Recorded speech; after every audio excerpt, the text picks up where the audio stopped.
Okay. Well, good morning and welcome to the October 17th, 2024 meeting of the New York City Campaign Finance Board. The first item on our agenda is the approval of the minutes from our September 12th meeting. I move their approval. Is there a second? Second. All those in favor? Aye. Opposed, abstentions, motion carries. Next item on our agenda are my opening remarks. Will be brief.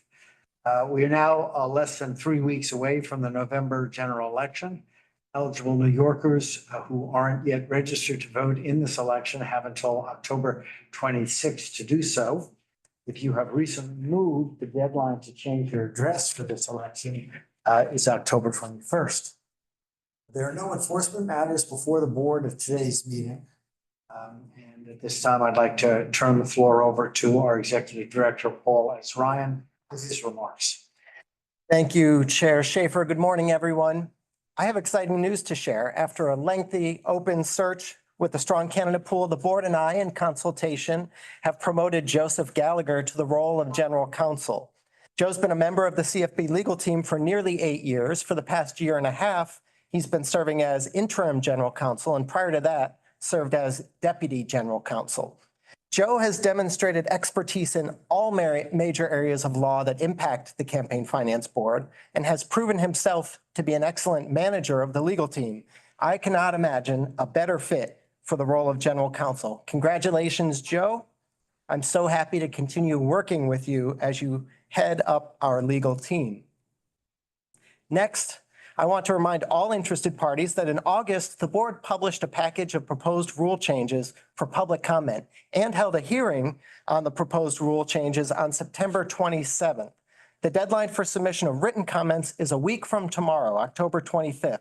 So if you have comments you have not yet submitted, please get them in.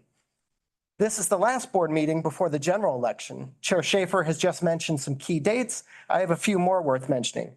Election day is November 5th.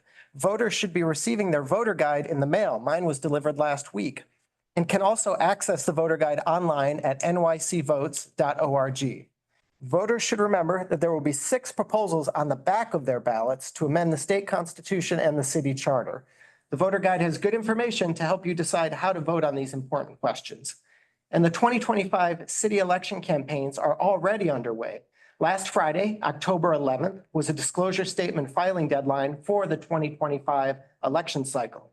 116 campaigns reported their financial activity on time.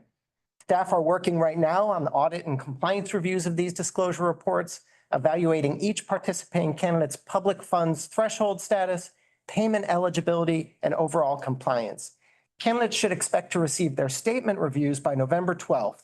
With a response deadline of January 15th, 2025.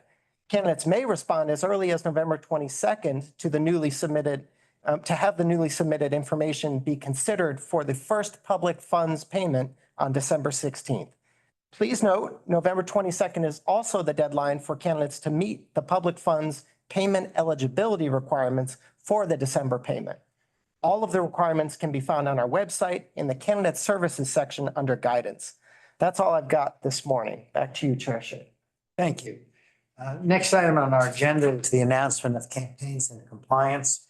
So the following candidates have completed the post-election audit process without any violations or penalties assessed by the Campaign Finance Board. The board recognizes the diligence of the candidates and their campaign staff in running campaigns that maintain compliance with New York City's campaign finance law. Of these campaigns, one is a first-time candidate with the CFB. First is Joanne Ariola, a 2020 candidate for borough president in Queens. Next,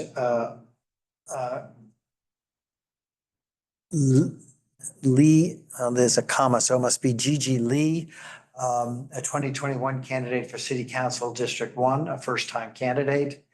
And finally, Joseph Borelli, a 2023 candidate for City Council District 51. Congratulations again to them and their staffs. That's all we have for this morning. There are no enforcement matters, as I said at the beginning. So we have some matters to discuss in executive session, but none of which require a vote So I'm going to move that we go into executive session and then adjourn directly from the executive session. Is there a second? Second. All those in favor? Aye. Aye. Opposed, abstention, motion carries. Thank you very much. See you next month.